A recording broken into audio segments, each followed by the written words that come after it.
पूरे देश में सबसे बड़ा पुलिस बल है। आजादी के वक्त उत्तर प्रदेश के पुलिस बल में एक प्रकार से पूरे देश के साथ इसकी कंपैरिजन होती थी, मगर कुछ साल जो रहे उत्तर प्रदेश की कानून और व्यवस्था बिगड़ती गई और हमारे 2017 में भारतीय जनता पार्टी की सरकार बनी, योगी जी मुख्यमंत्री बने, उत्तर प्रदेश पुलिस फिर से नई बुलंदियों को हासिल करने के रास्ते पर आगे बढ़ रहा है।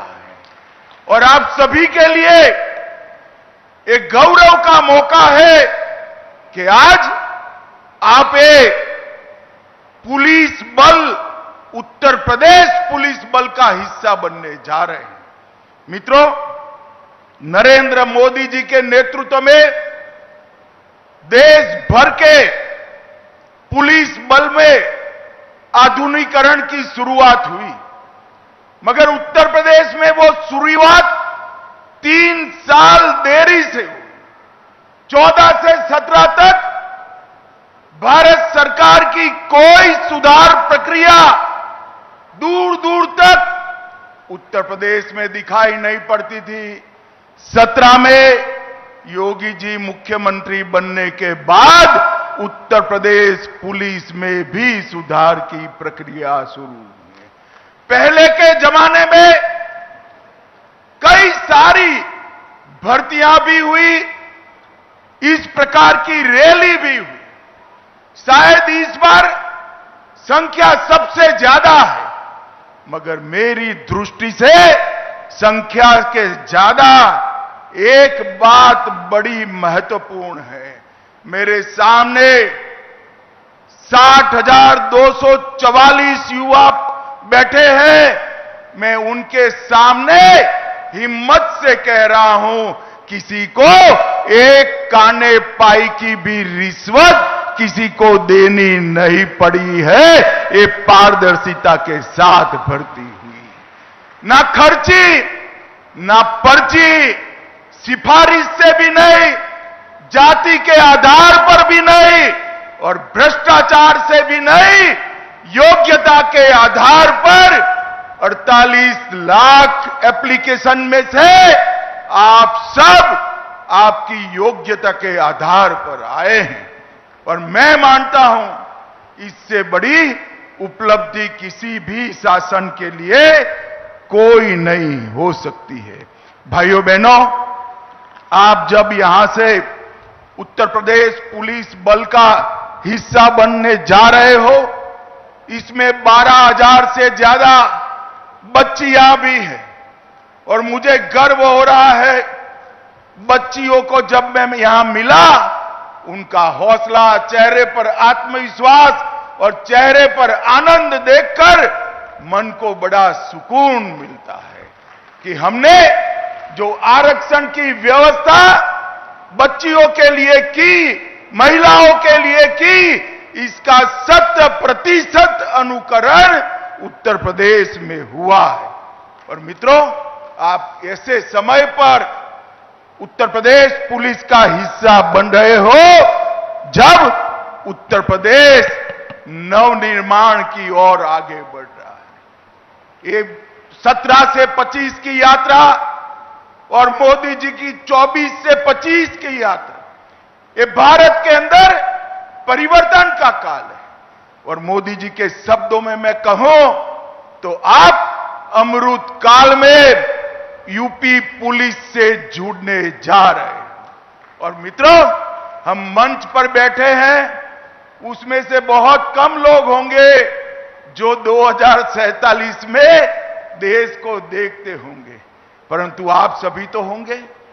मैं आज आपको भरोसे से कहता हूं, 2047 में हमारा देश दुनिया में सर्वप्रथम नंबर पर होगा, सर्वप्रथम नंबर पर। और उसमें हमारे उत्तर प्रदेश का योगदान सबसे बड़ा होना चाहिए। सिर्फ आबादी बढ़ी है इतना नहीं, चाहे औद्योगिक क्षेत्र में योगदान हो, शिक्षा के क्षेत्र में योगदान हो, कानून और व्यवस्था की बात हो, इंफ्रास्ट्रक्चर बनाना हो, हर गांव तक, हर घर तक बिजली पहुंचानी हो, नल से जल पहुंचाना हो, हर क्षेत्र में मोदी जी के नेतृत्व में योगी जी ने सफलतापूर्वक योजनाओं को नीचे पहुंचाकर एक परिवर्तन का आगाज किया है। अब आप ये यूपी को विकसित के साथ साथ सुरक्षित बनाने का जिम्मा आप सभी का है। मित्रों, आज तक जाति के आधार पर भर्तियां होती थी और तकनीक की कोई ताकत नहीं थी। तकनीक से आप सभी को ताकत मिली है। ट्रांसपेरेंसी से, टेक्नोलॉजी के कारण ट्रांसपेरेंसी से आप सबकी नियुक्ति हुई है। अब कैमरे भी है, कंट्रोल रूम भी है, कमांड सेंटर भी है, पीसीआर वाहन भी है और 150 से ज्यादा ऑन व्हील एफएसएल के यूनिट भी लोगों को न्याय दिलाने के काम में लगे हैं। आप सभी ने इसी को आगे ले जाना है। सुरक्षा, सेवा और संवेदनशीलता, इस तीनों के मंत्र के साथ आप आगे बढ़ेंगे, इसका मुझे भरोसा है। भाइयों बहनों, भारतीय न्याय संहिता, भारतीय नागरिक सुरक्षा संहिता और भारतीय साक्ष्य अधिनियम, ये तीनों कानून मैं आज आपके सामने बोलकर जाता हूं।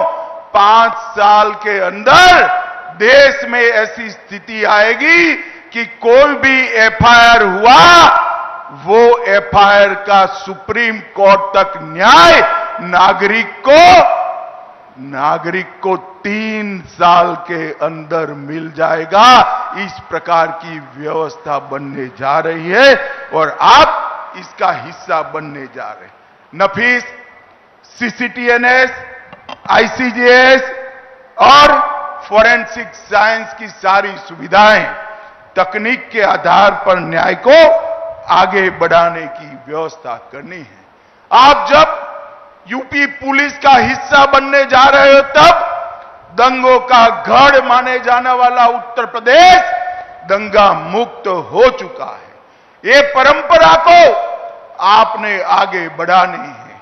यहां पर न्याय का शासन हुआ है, गुंडों का फरमान नहीं चलता, अपराधियों को वीआईपी ट्रीटमेंट नहीं मिलती। ये सारी व्यवस्था को 60,000 युवा आप लोगों ने आगे बढ़ाना है और मोदी जी ने 11 साल के अंदर जो देश को आगे बढ़ाने का काम किया है, उसको 47 के भारत की नींव डालने का काम मेरे सामने बैठे युवा ने करना है।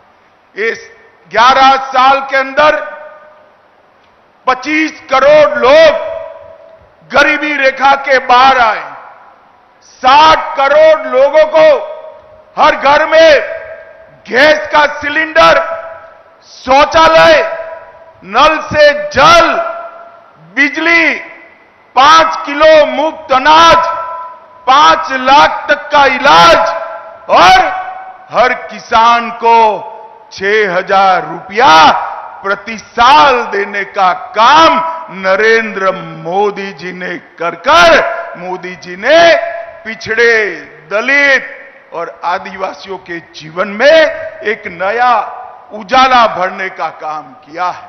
और मित्रों, जब मोदी जी आए, हमारे देश का अर्थतंत्र दुनिया के अर्थतंत्र में 11वें तालिका पर था और आज 11 नंबर से आगे बढ़कर 4थे नंबर तक हम पहुंच चुके हैं। मित्रों, 4थे नंबर पर पहुंच चुके हैं और हम पर 200 साल राज करने वाले अंग्रेज आज अर्थतंत्र की तालिका में हमसे नीचे पहुंचे हैं। और आप युवाओं, भरोसा लेकर जाइए, 2027 तक हमारा देश तीसरे नंबर का अर्थतंत्र बन जाएगा, दुनिया में तीसरे नंबर का अर्थतंत्र। हर युवा को मौका, नई शिक्षा नीति, रोड से जुड़े हुए शहर, 150 से ज्यादा एयरपोर्ट, 143 से ज्यादा शहरों में मेट्रो ट्रेन और युवाओं को कंप्यूटर से लैस कर देश को आगे ले जाने की पूरी कवायद नरेंद्र मोदी जी ने की है। और सबसे बड़ी बात है, मोदी जी के 11 साल में देश सुरक्षित हुआ है। ये देश के 11 राज्य में नक्सलवाद हुआ करता था, ये 11 साल में 11 राज्य में से नक्सलवाद अब 3 जिलों में बचा है। और मेरी बात याद रखना, 31/3/2026 को ये देश नक्सलवाद से मुक्त हो जाएगा। कांग्रेस के शासन में आए दिन आतंकवादी हमले होते थे। अहमदाबाद, दिल्ली, मुंबई, जयपुर, कोयम्बटूर और कश्मीर की तो बात ही न। मोदी जी के शासन के अंदर पाकिस्तान ने 3 बार प्रयास किया, उरी में किया, पुलवामा में किया और पहलगांव में किया। उरी में किया, सर्जिकल स्ट्राइक की, पुलवामा में किया, एयर स्ट्राइक की और पहलगांव में ऑपरेशन सिंदूर कर आतंकियों के मुख्यालय को चूर चूर कर दिया, जमीन में मिला दिया।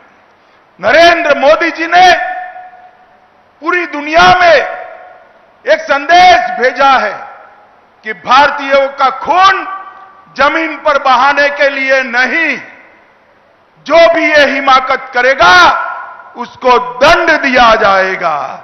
और ऑपरेशन सिंदूर ने एक सख्त संदेश पूरी दुनिया में भेजने का काम किया है। और हमारी सेना के वीर जवानों की सटीक मारक क्षमता ने जहां बैठकर गरजते थे, इंटरव्यू देते थे, बयान देते थे, वही अड्डों को जमीन दोस्त कर उनके रोते हुए इंटरव्यू आ गए। भाइयों बहनों, इस सशक्त भारत का एक नया युग शुरू हो रहा है। अंतरिक्ष के क्षेत्र में कभी हम सोच नहीं सकते थे भारत चंद्रमा पर पहुंचेगा, मगर चंद्रमा पर ही ऐसी जगह पहुंचे जहां विश्व में कोई नहीं पहुंचा था। चंद्रमा के दक्षिण ध्रुव पर भारत का यान उतरा और मोदी जी ने इसका नाम शिव शक्ति पॉइंट रखकर हमारे देश का संदेश पूरी दुनिया में दिया, मातृशक्ति का सम्मान किया और कई सारे संस्कृति के पुनर्जीवन के काम नरेंद्र भाई ने। केदारनाथ धाम बना, बद्रीनाथ धाम बना, अयोध्या जी में राम लल्ला विराट मंदिर में विराजमान हो चुके हैं, काशी विश्वनाथ का कॉरिडोर बन चुका है, सोमनाथ का मंदिर सोने का बनने की शुरुआत हो चुकी है, ट्रिपल तलाक समाप्त हो गया है और देश में उत्तराखंड में कॉमन सिविल कोड वाला हमारा पहला राज्य बनाने का काम नरेंद्र मोदी जी के शासन में हुआ।